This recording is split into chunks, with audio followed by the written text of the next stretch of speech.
안녕하십니까. 2025년 3월 21일 최병무 팩트 시작하겠습니다.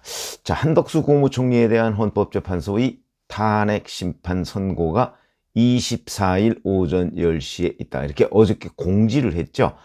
자, 12월 27일 탄핵 소추된 지 87일 만이고 2월 19일 변론 종결된 지 33일 만입니다.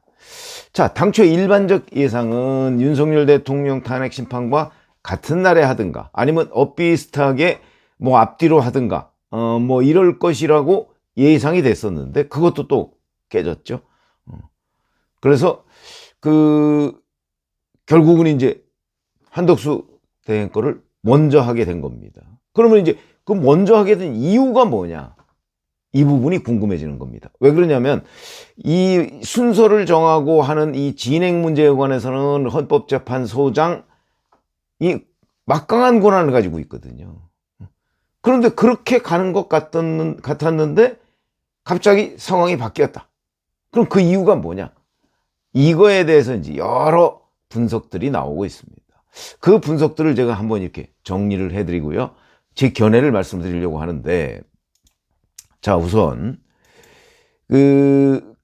가능성이 높은 것, 그거는 어제도 평의를 했다는 거 아닙니까? 그래서 평의를 통해서 변론이 종결된 사건, 그거부터 먼저 하자. 그런데 이제 그랬다는 건데, 윤석열 대통령 변론 종결은 2월 25일에 있었고요. 한덕수 총리는 2월 19일에 했었습니다. 뭐 불과 한 엿새 정도 차이밖에 안 납니다. 어떤 걸 먼저 해도 아무런 문제가 없는 거죠. 자, 그런데 그러면 그동안에는 이제 동시선고나 아니면 비슷한 시점의 선고, 뭐 이런 게 이제 일반적인 예상이었는데 그건 누구의 의도였을까? 저는 그게 문영배 팀, 이른바 헌법재판소 우리법 팀이라고 제가 그동안에 얘기했던 그 사람들의 생각이었던 것으로 보입니다. 저는 그 생각 자체가 굉장히 정략적이다 이렇게 말씀을 드렸죠. 왜? 한덕수 총리를 먼저 복귀를 해야 대대행 체제를 대행 체제로 바꾸면서 조금이나마 국정의 안정화를 기할 수 있다. 어차피 윤석열 대통령에 대한 탄핵 심판 선고를 빨리 앞당길 수 없다면, 앞당길 수 있다면 뭐 충분히 가능하지만 그렇지 않다면 한덕수 총리부터라도, 그러니까 2월 19일이 아니고 2월 초에 하고 2월 한 중순이나 이때쯤에 결정을 내려주고 복귀. 어차피 한덕수 국무총리는 복귀가 될 수밖에 없습니다. 그건 뭐 좀 뒤에 제가 설명을 드리겠지만, 그렇기 때문에 이걸 자꾸 늦춰서 윤석열 대통령 부분과 맞추려고 하는 것 자체가 정략적이었다. 그런 거죠. 결론도 한덕수 국무총리 건이 훨씬 쉽게 날 것이고요. 그래서 의도적으로 이걸 미루려고 했던 거는 문영배 팀, 우리법 팀의 생각이었을 거라고 저는 보고요. 그렇게 제가 알고 있고요. 근데 최근 평의에서 이게 바뀌었단 말이죠.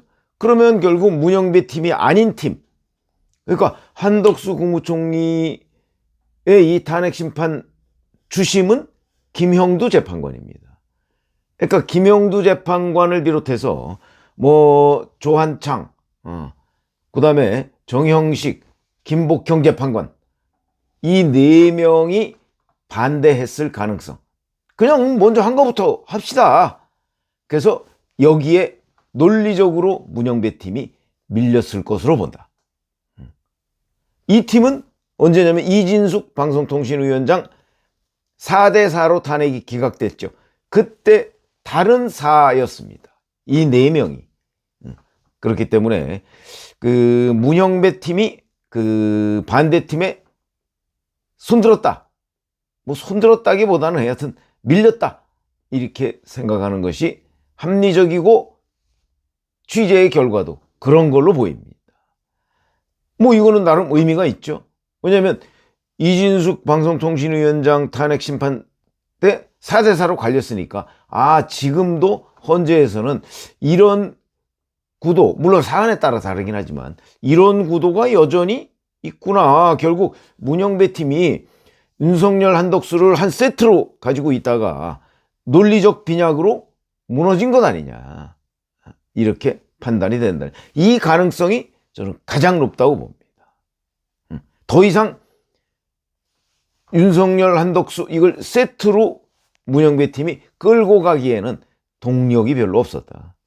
논리적으로도 밀렸고 이런 걸로 보이고요. 그렇지 않고 뭐 이건 또 일각에서는 이런 얘기도 나옵니다. 국정의 2인자 먼저 복귀를 시켜놓고 대행체제를 안정화시키기 위해서 그랬다. 물론 이것도 그 문영배 팀의 반대팀이 논리로서 이제 그런 문제를 제기했을 가능성이 있지만, 글쎄 지금까지 문영배 헌재소장 직무대행 이 팀이 헌법재판소를 이끌어온 그 철학 이런 걸 보면 뭐 국정을 뭐 안정시키는 거 이런 것들이 대단히 중요한 이런 생각을 안 했던 걸로 보입니다. 그런 생각했으면 지금 이렇게 여기까지 끌고 왔겠습니까? 뭐 막 절차 건너뛰고 불공정 시비 뭐 초시계까지 갖다 놓고 뭐 그냥 밀어붙이고 이렇게 하지 않죠. 어찌 보면 지금 헌재의 난맥상이 문영배 팀 때문입니다. 그래서 이 논리는 적어도 문영배 팀이 이렇게 이런 생각하에 지금까지 끌고 오지는 않았을 것이다. 저는 그렇게 보고요. 이런 생각이 있었다면 벌써 지금의 그 헌재 운영이 여러 가지로 달라졌어야 한다. 저는 그렇게 생각하고요. 그 다음에 또 이런 분석도 있습니다. 최상목 대통령 권한대행이 임명한 정계선, 조한창 재판관, 이 사람들 만약에 한덕수 국무총리가 복귀하면 이 사람들 임명한 거는 무효다. 이걸 지금 국민의힘에서 주장하고 있거든요. 그러니까 이 문제를 해결하기 위해서 한덕수 총리를 먼저 하면 한덕수 총리 복귀에 조한창, 정계선 이런 사람들도 참여한 거 아닙니까? 그러면 결국 최상목 대행이 임명한 두 사람도 한덕수 총리 복귀에 참여했기 때문에 그걸 무효라고 하기가 애매하다. 요런 논리로 먼저 했다. 이제 이런 건데, 글쎄 그 정도까지 머리를 굴렸을까 싶은 생각이 듭니다. 그래서 제가 보기에는 어차피 정계선, 조한창 재판관 임명 자체를 무효로 돌리기는 어렵습니다. 이른바 공정력. 이미 한 행위에 대해서는 그걸 무효로 돌리지 못합니다.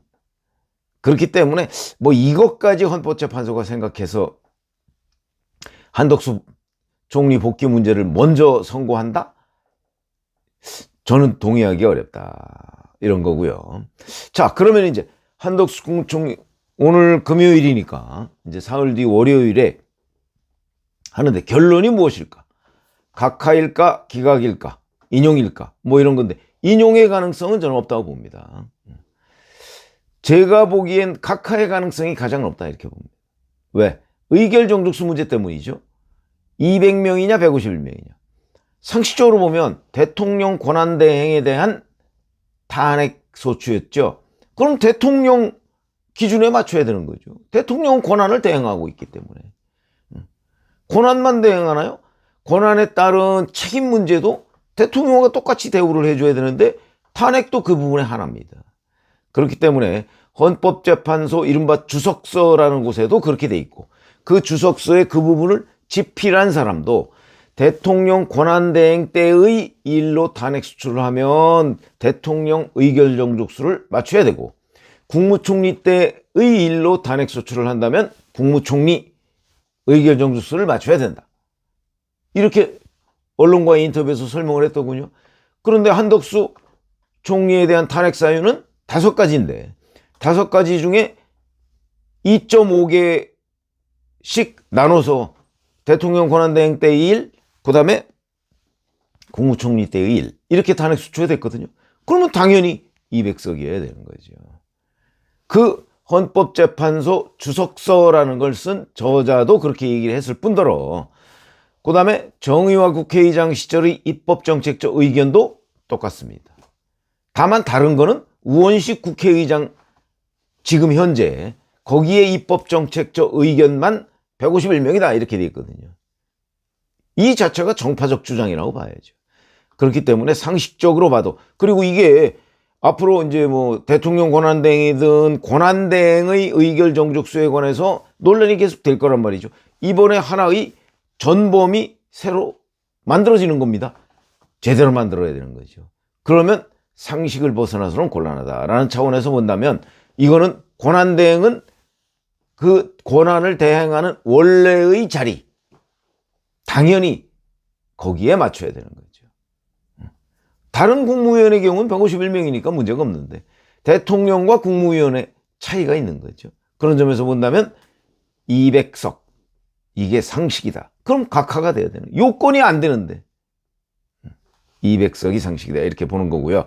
그래서 저는 이제 각하의 가능성이 가장 높다. 왜냐하면 이 부분에 관해서 논란이 됐을 때 주심 재판관인 김영두 재판관이 그 부분도 같이 그 결론 때 논의하겠다 이렇게 돼 있으니까 논의를 하다 보면 결국 각하라는 얘기는 본안 판결까지 들어가지도 않는다 이런 얘기가 되는 거죠. 저는 개인적으로 그렇게 보고요. 다만 이제 기각 뭐 이런 의견도 굉장히 많이 있습니다. 그거는 이제 탄핵 사유라는 것이 김건희 여사 해병대원 순직 사건 특검법 제의 요구권을 윤석열 대통령한테 건의했다. 이거는 총리 때의 일이죠. 그 다음에 계엄 선포 묵인 방조했다. 뭐 이거는 뭐 아닌 것이 뭐 거의 수사 결과 드러난 거고. 그러니까 이거는 그냥 민주당의 헛발질에 불과했던 거고. 그리고 이것도 뭐 총리 때의 일이긴 하죠. 그 다음에 여당과 공동 국정운영 구상을 발표했다. 이거는 어찌 보면 대통령 업무 지시에 따른 결과입니다. 이게 이제 총리와 대통령 권한대행으로서의 중간쯤에 있는 탄핵사유고, 내란 상설특검 임명 불이행 이거는 대통령 권한대행 때의 일이고, 헌법재판관 후보자 임명 거부 이것도 권한대행 때의 일입니다. 아마 이 중에 5가지 중에 기껏 따져보면 헌재 재판관 임명 거부 정도가 이제 지금의 헌재가 우현이다 이렇게 결정을 했기 때문에 이거는 우현이 나올 겁니다. 그러나 그렇다고 해서 그것이 대통령 권한대행을 파면할 정도로 중대하지 않다. 그건 뭐 누가 봐도 명확한 거죠. 그렇기 때문에 이제 이 5가지의 탄핵 사유 중에 제대로 들어맞는 게 하나 정도 있는데 그 하나도 파면을 할 정도로 중대한 사유가 아니라는 것이 너무나 명확하기 때문에 기각된다. 이제 이런 논리거든요. 그 기각이냐 각하냐 사이를 왔다 갔다 하는 거고, 저는 각하될 가능성이 높다고 보는 거죠. 자, 근데 그럴 경우라도 제가 보기에는 어떤 경우든 8명 전원 일치가 될 가능성이 대단히 높습니다. 이거 뭐 어차피 탄핵이 기각이나 각하가 된다고 한다면 거기서 뭐 개별 의견 그거 내봤자 의미 없는 거고요. 그리고 이거는 너무나 상식적으로 명확한 것이다 이런 거고요. 자, 이렇게 되면 이제 한덕수 총리의 복귀는 확실시 되는 거죠. 그러면 이제 최상목 대행은 다시 경제부총리로 가게 돼서 지형 자체가 바뀌게 됩니다. 그리고 나서 이제 윤석열 대통령 탄핵 심판 선고가 있게 되겠죠. 언제인지 모르지만 제가 그건 조금 이후에 다른 편으로 말씀을 드리겠습니다. 고맙습니다.